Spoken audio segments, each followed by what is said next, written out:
ಗೊತ್ತಿರೋ ಪ್ರಕಾರ ಬೆಳಿಗ್ಗೆ ರಾತ್ರಿ 9:30 ಗಂಡ ಹೆಂಡತಿ ಜಗಳ ಮಾಡಿದ್ದಾರೆ. ಜಗಳ ಆದಮೇಲೆ 10:30 11 ಗಂಟೆಗೆ ನಮ್ಮ ಚಿಕ್ಕಮ್ಮಂಗೆ ಫೋನ್ ಮಾಡಿದ್ದಾರೆ, ಹಿಂಗೆ ಗಲಾಟೆ ಆಗ್ತಾ ಇದೆ ಅಂತ. ನಮ್ಮ ಚಿಕ್ಕಮ್ಮ ಏನಂದಿದ್ದಾರೆ, ನಾನು ಬರ್ತೀನಿ ಬೆಳಗ್ಗೆಗೆ ಮಾತಾಡೋಣ ಬಿಡು ಅಂದಿದ್ದಾರೆ. ಹಂಗೆ ಅಂದ ತಕ್ಷಣ ಈ ಹುಡುಗಿ ಏನು ಮಾಡಿದ್ದಾಳೆ, ಅವ್ರ ಅಮ್ಮನ್ನ ಅವ್ರ ಚಿಕ್ಕಮ್ಮನ್ನ ಎಲ್ಲರನ್ನೂ ಕರೆಸಿದ್ದಾಳೆ. ಕರೆಸಿ ಏನು ಮಾಡಿದ್ದಾಳೆ, ಚೆನ್ನಾಗಿ ಹೊಡೆಸಿದ್ದಾಳೆ ಹುಡುಗನಿಗೆ. ಹೊಡೆಸಿ ಮತ್ತು ಅವ್ರ ಅಪ್ಪ ಅಮ್ಮನಿಗೂ ಕೆಟ್ಟದಾಗಿ ಮಾತಾಡಿದ್ದಾರೆ, ಯಾರೋ ಹುಡುಗನ ಅಪ್ಪ ಅಮ್ಮನಿಗೆ. ಮಾತಾಡಿದಾಗ ಏನಾಯಿತು, ಈ ಹುಡುಗಿ ಮತ್ತೆ ಏನೋ ಸುಸ್ತು ಅಂತ ಕೆಳಕ್ಕೆ ಬಿದ್ದೋದ್ಲಂತೆ.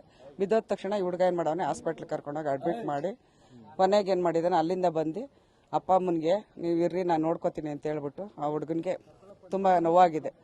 ನೋವಾಯ್ತು. ಅವಳು ಕೊನೆಗೆ ಏನು ಅಂತಿದ್ಲು, ಬೇರೆ ಮನೆ ಮಾಡು ಅಂತ ಹಠ ಮಾಡ್ತಿದ್ಲಂತೆ. ಯಾಕೆ ಅವ್ರ ಅಪ್ಪನಿಗೆ ಹುಷಾರಿಲ್ಲ, ಹುಡುಗನ ಅಪ್ಪನಿಗೆ ಬೇರೆ ಮನೆ ಮಾಡು ಅಂತ ಹಠ ಮಾಡ್ತಿದ್ದಕ್ಕೆ ಇವನು ನನ್ನ ಅಪ್ಪನಿಗೆ ಹುಷಾರಿಲ್ಲ ನಾನು ಮಾಡಲ್ಲ ಅಂದಿದ್ದಕ್ಕೆ ಇವಳು ಡೈಲಿ ಜಗಳ ಮಾಡ್ತಿದ್ಲಂತೆ. ಗಂಡ ಹೆಂಡತಿ ಡೈಲಿ ಜಗಳ. ಕೊನೆಗೆ ಹಿಂಗಾಗಿ ಆ ಹುಡುಗ ಬೇಸತ್ತು ಸೂಸೈಡ್ ಮಾಡ್ಕೊಂಡಿದ್ದಾನೆ ಅಷ್ಟೇ. ಕುಟುಂಬ ಎಲ್ಲ ಒಟ್ಟಿಗೆ ಆಯ್ತು. 4 ವರ್ಷ ಆಯ್ತು. 4 ವರ್ಷ ಆಯ್ತು. ಹುಡುಗ ತುಂಬಾ ಒಳ್ಳೆ ಹುಡುಗ, ಎಲ್ಲಾದ್ರೂ ವಿಚಾರಿಸಿ ತುಂಬಾ ಒಳ್ಳೆ ಹುಡುಗ, ಯಾವ ಕೆಟ್ಟ ಅಭ್ಯಾಸ ಇಲ್ಲ, ಯಾವ ಇದು ಇಲ್ಲ, ತುಂಬಾ ಒಳ್ಳೆ ಹುಡುಗ. ನಮಗೆ ಬೆಳಗಿನ ಜಾವ 4:15 ಗೊತ್ತಾಯ್ತು. ಇದು 4 ಗಂಟೆ 3:30 4 ಗಂಟೆಗೆ ಆಗಿದೆ. 3:30 4 ಗಂಟೆ ರಾತ್ರಿ ಎಲ್ಲ ಮೆಸೇಜ್ ಮಾಡಿದ್ದಾನೆ ಆ ಹುಡುಗಿಗೆ, ಅವ್ರ ಅಕ್ಕನಿಗೆ ಎಲ್ಲರಿಗೂ ಮಾಡಿದ್ದಾನೆ. ಅವಳು ರಿಪ್ಲೈ ಮಾಡಿದ್ರೆ ಅವ್ನು ಉಳ್ಕೋತಾ ಇದ್ದ, ಅವಳು ರಿಪ್ಲೈ ಮಾಡಿಲ್ಲ.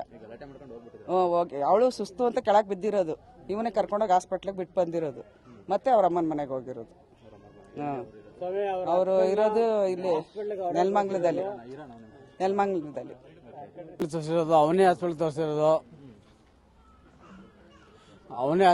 ಅವ್ರ ಮಿಸಸ್ನ ಅವನೇ ಕರ್ಕೊಂಬಂದು, ಅವನ ಆಟೋದಲ್ಲಿ ಅವನ ಕರ್ಕೊಂಬಂದು ಬಿಟ್ಟು ಹಾಸ್ಪಿಟಲ್ ತೋರಿಸಿ.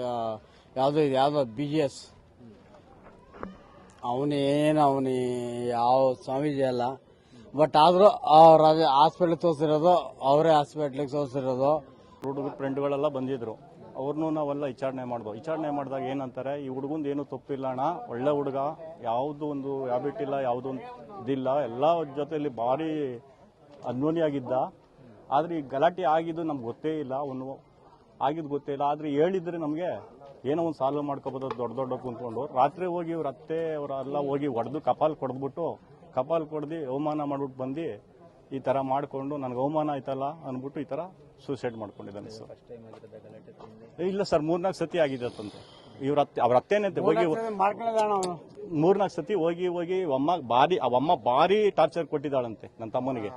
ಅತ್ತೆ ಭಾರಿ ಟಾರ್ಚರ್ ಕೊಟ್ಟಿದ್ದಾಳಂತೆ. ಅವ್ರ ಮಾವ ಅಂತೂ ಇಲ್ಲ, ಅವ್ರ ಅತ್ತೆನೆ ಭಾರಿ ಟಾರ್ಚರ್. ಇವತ್ತು ನನ್ನ ತಮ್ಮ ಸತ್ತಿರೋದು ಅವ್ರ ಅತ್ತೆ ಕಾರಣ, ಬೇರೆ ಯಾರು ಇಲ್ಲ ಸರ್. ಅವ್ರ ಅತ್ತೆ, ಅವ್ರ ದೊಡ್ಡಮ್ಮನ ಚಿಕ್ಕಮ್ಮನ ಹೋಗಿ ಕಪಾಲ್ ಕೊಡ್ದಿರೋದು ರಾತ್ರಿಯಲ್ಲಿ ಹೋಗಿ. ಅವ್ನಿಗೆ ಅವಮಾನ ಆಗಿ ಇವತ್ತು ನಮ್ಮ ಚಿಕ್ಕಪ್ಪನಿಗೆ ಲೊಕ್ಕು ಹೊಡೆದಿದೆ. ಅವ್ರಿಗೂ ಸ್ವಾಧೀನ ಇಲ್ಲ, ಅವ್ರು ನೋಡ್ಕೊಳ್ಳೋರಿಲ್ಲ ದಯವಿಟ್ಟು.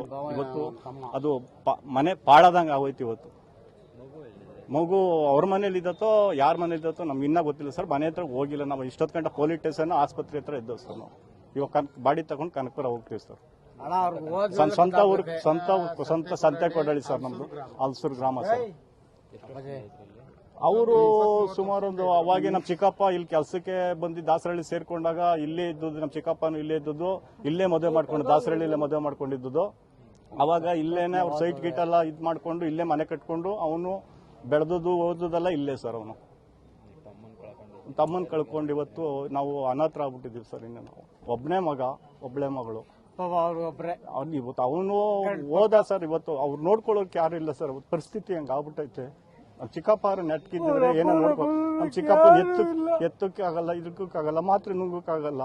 ಇವತ್ತು ಪರಿಸ್ಥಿತಿ ಹಿಂಗಾಗಿದೆ ಸರ್. ಹೊಡೆದು ಎದ್ಗಾಕ್ದಂಗೆ ಹಾಕ್ಬಿಟ್ರು ಸರ್. ಇಲ್ಲ ನಿಮ್ಮ ಮಗ ಹಿಂಗ್ ಮಾಡ್ತಾವ್ರೆ ಅಂತ, ನಿಮ್ಮ ಅಣ್ಣ ನಿಮ್ಮ ತಮ್ಮ ಹಿಂಗ್ ಮಾಡ್ತಾವ್ರೆ ಅಂತ ಯಾರನ್ನಾರು ದೊಡ್ಡವ್ರು ಕುಂಡಿಸ್ಕೊಂಡು 2-3 ಮಾತಾಡಿದ್ರೆ ಅವರು ಉತ್ತಮನ ಅಂತಿದ್ರು ಸರ್. ನಾವು ಯಾರನ್ನ ಅಮ್ಮನ್ನ ಉತ್ತಮನ ಅಲ್ಲ ಸರ್ ಅವರು. ದಯವಿಟ್ಟು ಶಿವರಾಜು ಸರ್. ನೀವು ಸಣ್ಣ ಆಗ್ಬೇಕಲ್ವಾ, ಅದು ಒಂದು ಉತ್ತಮ ಆಹಾರದಿಂದ ಸಣ್ಣ ಆಗ್ಬೇಕಲ್ವಾ. ಪ್ರತಿದಿನ ನಮ್ಮ ಜೀನಿ ಸ್ಲಿಮ್ ನ ಯೂಸ್ ಮಾಡಿ ಯಾವುದೇ ಸೈಡ್ ಎಫೆಕ್ಟ್ ಇಲ್ದಂಗೆ ನೀವು ಸಣ್ಣ ಆಗ್ತೀರಾ.